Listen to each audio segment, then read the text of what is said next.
से चर्चा जारी है। गोविंद जी, राजनीति के बारे में 2014 में क्या हो सकता है? जिस तरीके से मोदी बनाम राहुल बनाने की कोशिश है, या अभी राहुल को तो उस तरीके से प्रोजेक्ट नहीं किया जा रहा है, आपको क्या लगता है कि कांग्रेस जो तमाम मुद्दों पे ऐसा लग रहा था कि वो पिटी हुई है, चाहे वो भ्रष्टाचार का मुद्दा हो, चाहे वो महंगाई का मुद्दा हो, तमाम ऐसे मुद्दों पे वो घिरी हुई थी, क्या ये नरेंद्र मोदी के आने से वो डिबेट खत्म हो गया है और इसका फायदा कांग्रेस को मिल रहा है? कांग्रेस के प्रति नाराजगी तो अभी भी सामान्य जन में है और रोज ऐसी कुछ ना कुछ बकवास कई उनके नेता कर ही देते हैं। जैसे भी महंगाई के बारे में, गरीबी की रेखा के बारे में कह दिया, 5 रुपए में भोजन मिलेगा, वो भी दिल्ली में कह दिया। तो ऐसे वो पर्याप्त सेल्फ गोल तो कर ही रहे हैं। इसके बावजूद भारतीय जनता पार्टी लाभ न ले पावे तो जनता अपने कर्म को कोसेगी। आप चूंकि बहुत अच्छे से राजनीति को समझते हैं, परखते भी हैं, आपको क्या लगता है नरेंद्र मोदी जिस तरीके से आगे बढ़ रहे हैं, उनको प्राइम मिनिस्टर नॉमिनी के तौर पे ही देखा जा रहा है, कम से कम कांग्रेस पार्टी वाले ऐसा ही समझ रहे हैं कि ये प्रधानमंत्री बनने वाला है, और जिस तरीके से नरेंद्र मोदी भी बिहेव कर रहे हैं, ऐसा लगता है कि वो उस पद पे आसीन है जो प्रधानमंत्री बनने वाला है, वहां पहुंचे। कांग्रेस में कौन आदमी बेहतर टक्कर दे सकता है? आपको लगता है राहुल गांधी बनाम नरेंद्र मोदी हो जाए तो टक्कर हो सकती है?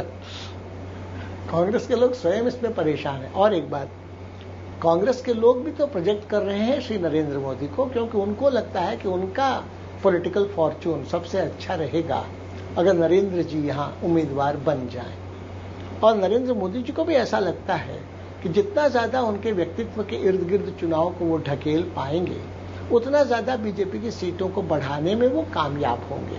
अब ये दोनों ही बातें महज अटकलबाजियां हैं। दोनों ही पक्ष जनता की समझदारी को सवाल के घेरे में ले रहे हैं। जनता के प्रति क्या कहना है, नीतियों के बारे में क्या कहना है, आज तो दोनों ही अमीर परस्त नीतियों पर चल रहे हैं। तो देश के सामान्य जन हताश निराश इधर उधर देख रहे हैं, लाचार अनुभव कर रहे हैं। उनको एड्रेस करने की तो न कांग्रेस सोच रही है, न बीजेपी सोच रही है। आप नीतियों की बात कर रहे हैं। कई बार नेता बहुत महत्वपूर्ण हो जाता है। अटल बिहारी वाजपेयी महत्वपूर्ण थे, इस देश में व्यक्ति पूजा की एक परंपरा रही है। तो ऐसे में आपको क्या लगता है कांग्रेस में कौन ऐसा व्यक्ति है जो नरेंद्र मोदी को सीधे टक्कर दे सकता है? मुझे तो नहीं मालूम है, लेकिन कांग्रेस में आज जितने लोग हैं वो लोग टीम वर्क करें तो ज्यादा बेहतर होगा। किसी एक को बढ़ाकर उसके प्रति निराश कर देना और खर्च कर देना, जैसे मैं बार बार कहता हूं, श्री नरेंद्र जी को भी अभी खर्च नहीं होने देना चाहिए था, बीजेपी को अभी भी ऐसा ही मौका है। उधर राहुल जी भी खर्च न हो, इसकी सावधानी दोनों पार्टियों को करनी चाहिए। मगर सत्ता के फेर में दोनों गलतियां कर बैठे ये मुमकिन है। एक आखिरी सवाल, आपको क्या लगता है बीजेपी का बेस्ट बेट कौन हो सकता है 2014 के लिए? किसको आगे बढ़ा के, क्योंकि नरेंद्र मोदी जी के बारे में यह भी कहा जाता है कि प्रचार तंत्र उनका बहुत सक्रिय रहता है। हाँ, सही है कि ये भी सही है। इलेक्शन के ग्रामर को अच्छी तरह समझते हैं श्री नरेंद्र मोदी।